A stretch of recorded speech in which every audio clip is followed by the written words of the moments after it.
السلام علیکم ورحمۃ اللہ وبرکاتہ۔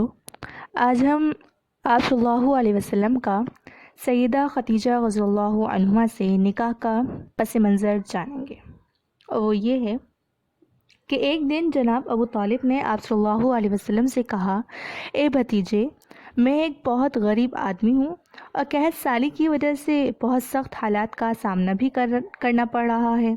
کافی عرصے سے خشک سالی کا دور چل رہا ہے، کوئی ایسا ذریعہ نہیں کہ ہم اپنا کام چلا سکیں، اور نہ ہی ہماری کوئی تجارت ہے۔ ایک تجارتی قافلہ شام جانے والا ہے، اس میں قریش کے لوگ شامل ہیں۔ قریش کی ایک خاتون خدیجہ بنت خویلد شام کی طرف اپنا تجارتی سامان بھیجا کرتی ہیں۔ جو شخص ان کا مال لے کر جاتا ہے وہ اپنی اجرت ان سے طے کر لیتا ہے۔ اب اگر تم ان کے پاس جاؤ اور ان کا مال لے جانے کی پیشکش کرو تو وہ ضرور تمہیں اپنا مال دے دیں گی، کیونکہ تمہاری ایمانداری کی شہرت ان تک پہنچ چکی ہے۔ اگرچہ میں اس بات کو پسند نہیں کرتا کہ تم شام کے سفر پر جاؤ، یہودی تمہارے دشمن ہیں، لیکن حالات کی وجہ سے میں مجبور ہوں، اس کے علاوہ کوئی چارہ بھی نہیں۔ یہاں تک کہہ کر ابو طالب خاموش ہو گئے۔ تب آپ صلی اللہ علیہ وسلم نے فرمایا، ممکن ہے کہ وہ خاتون خود میرے پاس کسی کو بھیجیں۔ یہ بات آپ نے اس لیے کہی تھی کہ سیدہ خدیجہ رضی اللہ عنہما کو ایک بااعتماد آدمی کی ضرورت تھی، اور اس وقت مکہ میں آپ سے زیادہ شریف، پاک باز، امانت دار، سمجھدار اور قابل اعتماد آدمی کوئی نہیں تھا۔ ابو طالب اس وقت بہت پریشان تھے۔ آپ کی یہ بات سن کر انہوں نے کہا، اگر تم نہ گئے تو مجھے ڈر ہے وہ کسی اور سے معاملہ طے کر لیں گی۔ یہ کہہ کر ابو طالب اٹھ گئے۔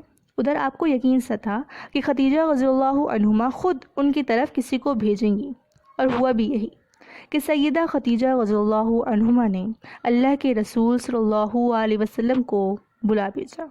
پھر آپ نے ان سے کہا، میں نے آپ کی سچائی، امانت داری، نیک اخلاق کے بارے میں سنا ہے، اور اسی وجہ سے میں نے آپ کو بلوایا ہے۔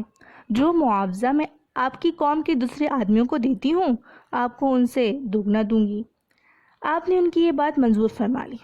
پھر اپنے چچا ابو طالب سے ملے، انہیں یہ بات بتلائی تو ابو طالب نے کہا، یہ روزی اللہ تعالیٰ نے تمہارے لیے پیدا فرمائی ہے۔ اس کے بعد آپ سیدہ خدیجہ رضی اللہ عنہما کا سامان تجارت لے کر شام کی طرف روانہ ہوئے۔ سیدہ خدیجہ رضی اللہ عنہما کے غلام میسرہ آپ کے ساتھ تھے۔ روانگی کے وقت حضرت خدیجہ نے اپنے غلام سے کہا کہ کسی معاملے میں ان کی نافرمانی نہ کرنا، جو یہ کہیں وہی کرنا، ان کے رائے سے اختلاف نہ کرنا۔ آپ کے سب چچاؤں نے قافلے والوں سے آپ کی خبرگیری رکھنے کی درخواست کی۔ اس کی وجہ یہ تھی کہ ذمہ داری کے لحاظ سے یہ آپ کا پہلا تجارتی سفر تھا، گویا آپ اس کام میں بالکل نئے تھے۔ ادھر آپ روانہ ہوئے، ادھر آپ کے ساتھ معاوضات شروع ہو گئے۔ ایک بادل کے ٹکڑے نے آپ کے اوپر سایہ کر لیا، آپ کے ساتھ ساتھ چلنے لگا۔ جب آپ شام پہنچے، بصرہ شہر کے بازار میں ایک درخت کے سائے میں اترے۔ یہ درخت ایک عیسائی راہب کی خانقاہ کے سامنے تھا۔ اس راہب نے میسرہ کو دیکھا تو خانقاہ سے نکل آیا۔ اس وقت اس نے آپ کو دیکھا، آپ درخت کے نیچے ٹہرے ہوئے ہیں۔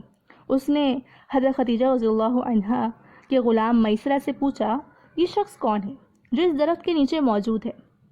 میسرہ نے کہا، یہ ایک قریشی شخص ہے، حرم والوں میں سے ہے۔ یہ سن کر راہب نے کہا، اس درخت کے نیچے نبی کے سوا کوئی آدمی نہیں بیٹھتا۔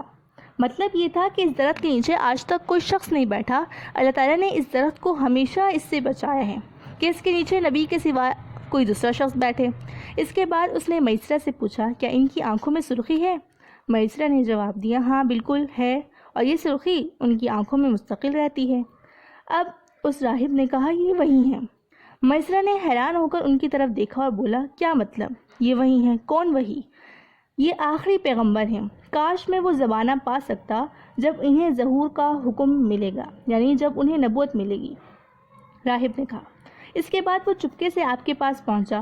پہلے تو اس نے آپ کے سر کا بوسہ لیا، پھر آپ کے قدموں کا بوسہ دیا اور بولا، میں آپ پر ایمان لاتا ہوں اور گواہی دیتا ہوں کہ آپ وہی ہیں جن کا ذکر اللہ تعالیٰ نے توریت میں فرمایا ہے۔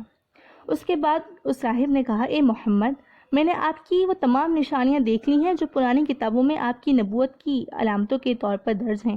صرف ایک نشانی باقی ہے، اس لیے آپ ذرا اپنے کندھے سے کپڑا ہٹائیے۔ آپ نے اپنے شانہ مبارک سے کپڑا ہٹا دیا۔